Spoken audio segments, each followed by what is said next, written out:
Saludos y bienvenidos a este penúltimo capítulo del Evangelio de Marcos, el segundo libro del Nuevo Testamento. Para mí, de momento, mucho menos interesante, más aburrido y peor escrito que el antiguo. Y además, igual que todo el anterior, hasta este capítulo tampoco nos ha aportado ningún dato irrefutable que demuestre la existencia de un Dios creador aquí en la Biblia. Deseando descubrir esta revelación en algún capítulo o libro sucesivo, iniciamos este capítulo 15 del Evangelio de Marcos. Jesús ante Pilato. Tan pronto como amaneció, los principales sacerdotes, después de celebrar consejo con los ancianos, con los escribas y con todo el Sanedrín, ataron a Jesús y lo llevaron y lo entregaron a Pilato. Todo esto parece suceder en una única noche, en la misma en que se le detiene, es juzgado y condenado a muerte. Pero una decisión así no puede llevarse a cabo sin el permiso expreso del gobernador romano. A él se dirigen. Pilato le preguntó: ¿Eres tú el rey de los judíos? Y él respondiéndole dice: Tú lo dices. Pilato tiene la obligación de asegurarse que el juicio ha sido justo. Para eso le hace esta pregunta al reo, para saber si éste se declara culpable o inocente. Fijaos que de lo que se le acusa es de nombrarse rey de los judíos, nada que ver con lo divino. Aunque para ostentar este cargo, ya lo he repetido muchas veces, es requisito indispensable serlo. Y los principales sacerdotes lo acusaban de muchas cosas. Los sacerdotes argumentan en favor de su decisión y en contra de Jesús. Pilato le preguntó otra vez diciendo: ¿No respondes nada? Mira de cuántas cosas te acusan. Jesús sigue optando por el silencio. Pero Jesús no respondió nada más, de modo que Pilato se asombró. Pero este silencio no juega a su favor. El que calla, otorga. Así que, callando, Jesús reconoce todas las acusaciones de estos grupos gubernamentales. Jesús sentenciado a muerte. Ahora bien, en la fiesta les soltaba un preso, cualquiera que pidieran. Ya tenemos a Jesús acusado y se está celebrando la Pascua. En esta fiesta es tradición que se suelte un preso, el que el pueblo decida. Y el llamado Barrabás estaba preso con los sediciosos, quienes habían cometido un homicidio en la revuelta.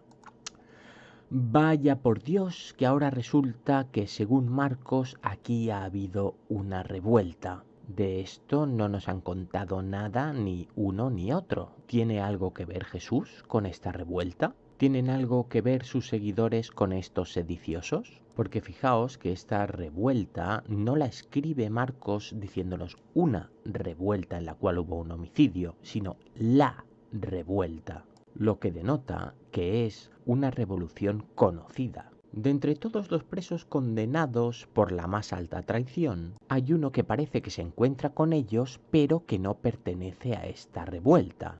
Y habiendo subido la multitud, comenzó a demandar que les hiciera tal como solía. La multitud, que conoce las tradiciones, sabe que en ese día se suelta un preso, el que ellos decidan.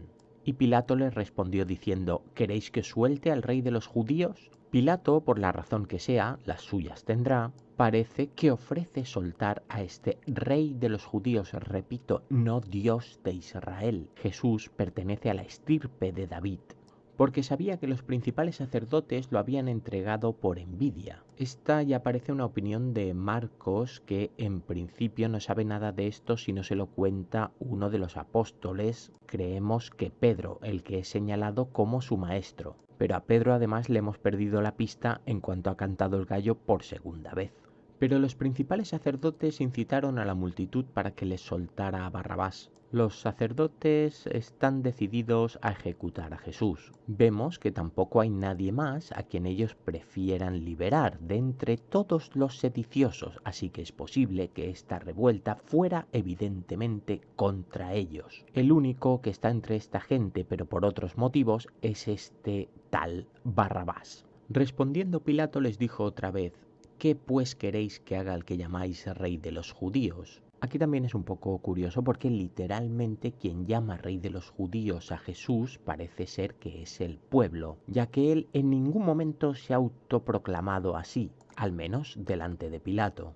Ellos gritaron otra vez: «Crucifícalo». Lo que pide el pueblo es crucifixión. Lo que dicta la ley de Israel ante la herejía es lapidación. Y comprobamos que la ley que dice el pueblo que quiere aplicar es la romana. La crucifixión, además, es la peor de todas las penas, reservada únicamente a los casos de alta traición a Roma. Pero Pilato les decía, pues qué mal ha hecho, y ellos gritaron con más fuerza, crucifícalo. Pilato nos da la sensación de que no ve ningún mal lo suficientemente grave para crucificar a Jesús.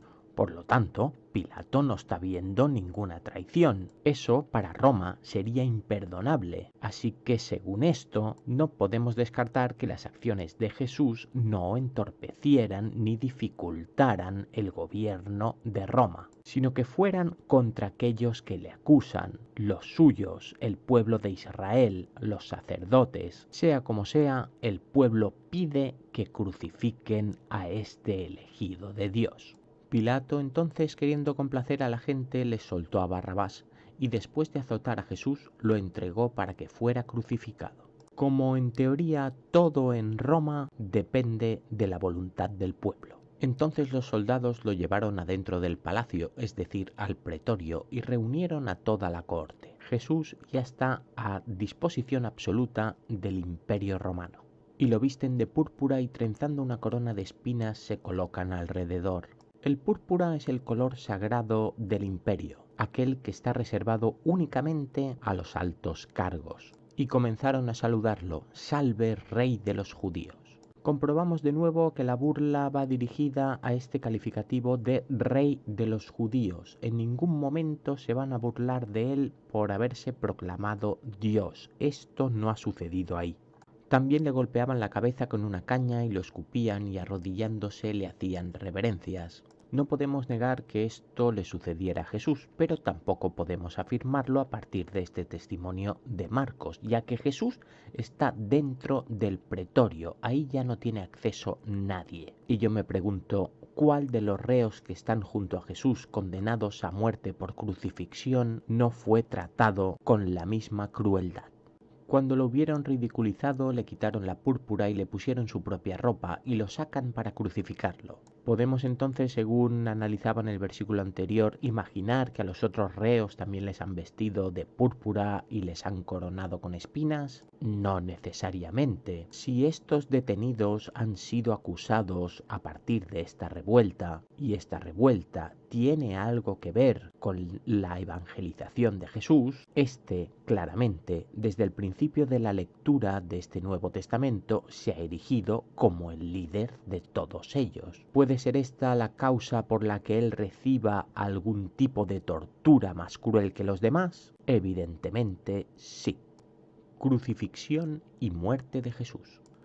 Y a uno que pasaba, a Simón Cireneo, padre de Alejandro y Rufo, que venía del campo, lo obligan a llevar su cruz. Esta descripción ya parece una descripción de estas de pueblo. Simón, el hijo de la Juana, que venía de labrar y lo cogieron y le hicieron llevar la cruz. ¿Qué necesidad tiene Marcos de describirnos tan detalladamente quién es este hombre? Si total parece ser que es uno que pasaba por allí. A fin de cuentas, y por coincidir también con la identificación de Mateo, que será obligado a llevar la cruz, será más famoso a lo largo de la historia que aquella mujer sin identificar que volcó el perfume sobre la cabeza de Cristo. Y lo llevan al lugar del Gólgota, que traducido es lugar de la calavera. Pues este versículo así de sencillo también resulta curioso porque esta palabra Gólgota tiene un origen griego, aunque era una lengua también utilizada por las altas clases romanas. Es curioso que el pueblo no utilizara su nombre en latín, el Calvario. Y todavía resulta más sorprendente cuando Marcos, discípulo de esta estirpe de Israel, prefiera utilizar este nombre de un lugar sagrado y no lo haga en su lengua original, el arameo.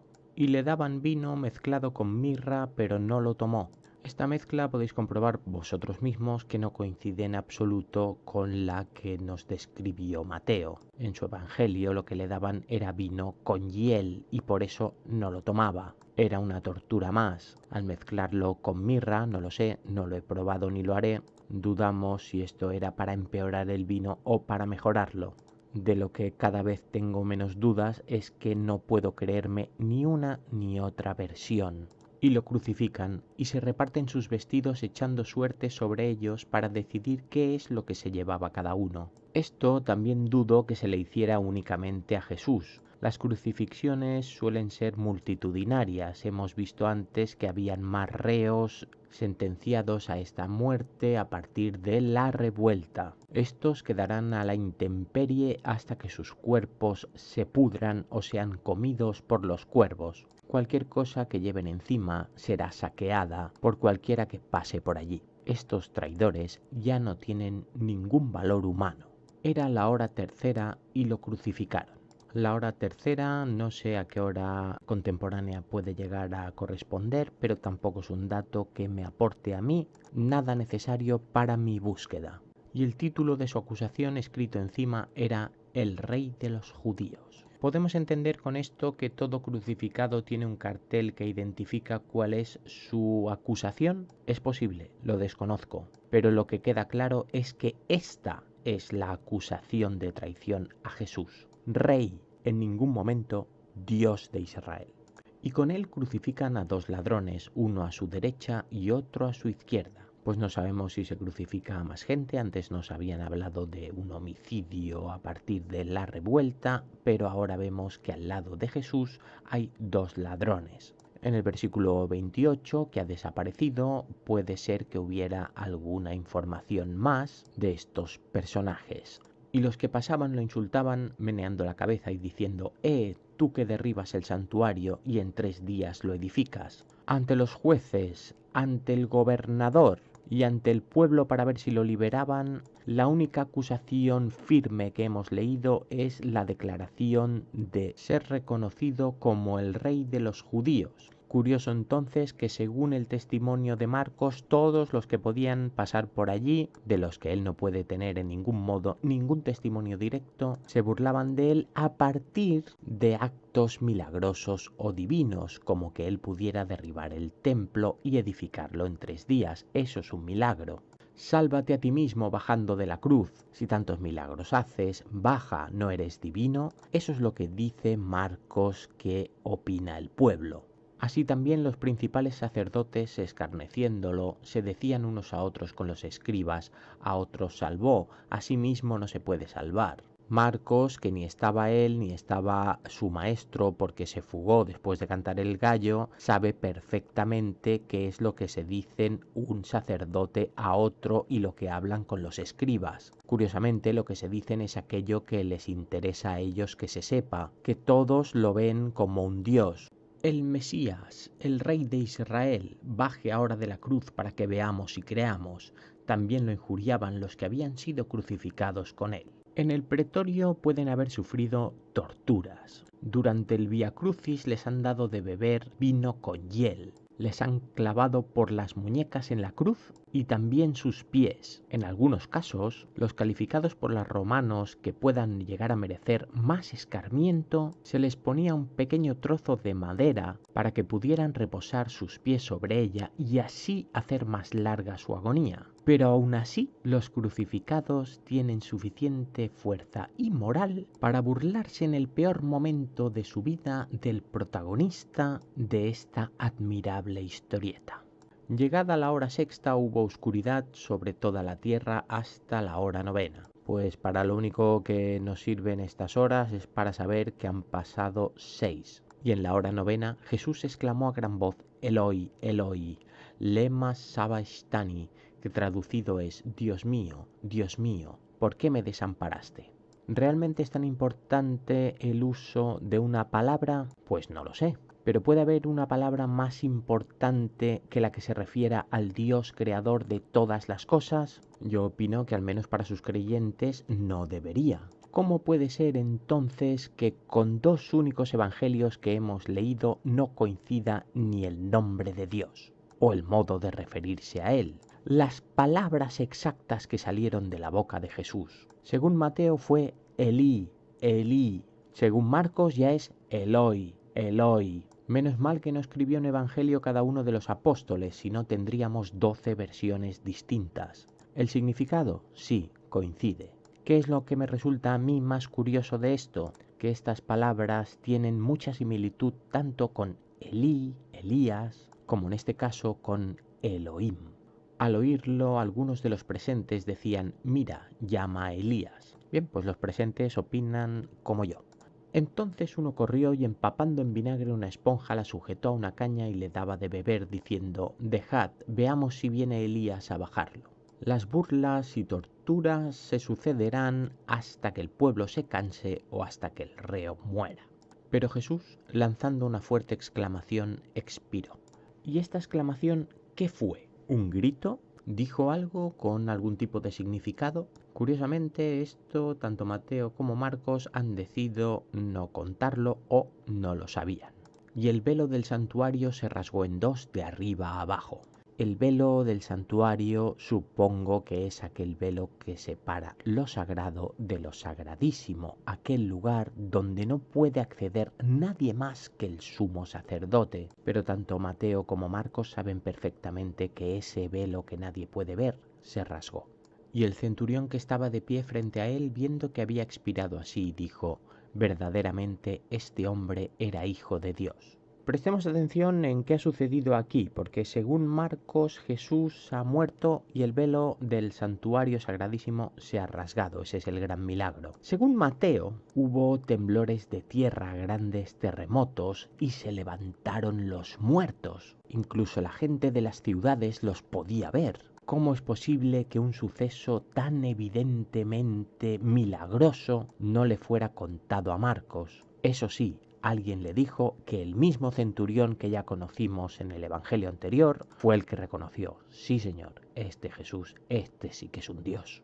También había unas mujeres contemplando de lejos, entre las cuales estaban Miriam de Magdala, Miriam, la madre de Jacobo el menor y de José, y Salomé. Marcos nos identifica en su evangelio a estas tres mujeres, de las cuales dos coinciden claramente, Miriam de Magdala, la madre de Jacobo, y después esta tal Salomé, que en el otro evangelio, en el de Mateo, no la nombra por su nombre de pila, sino que dice que es la madre de los Zebedeos, quienes lo seguían y lo servían cuando estaba en Galilea, y otras muchas que habían subido con él a Jerusalén.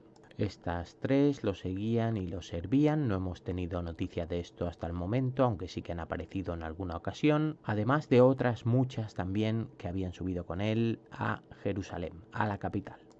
Jesús es sepultado.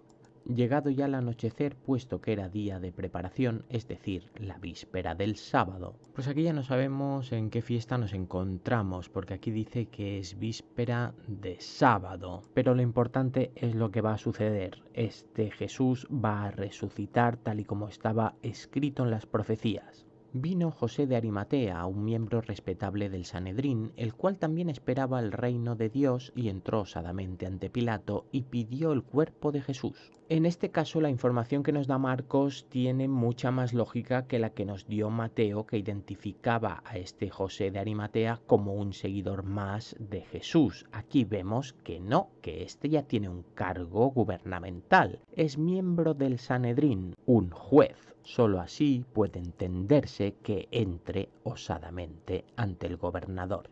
Pilato se sorprendió de que ya hubiera muerto y llamando al centurión le preguntó si ya había muerto.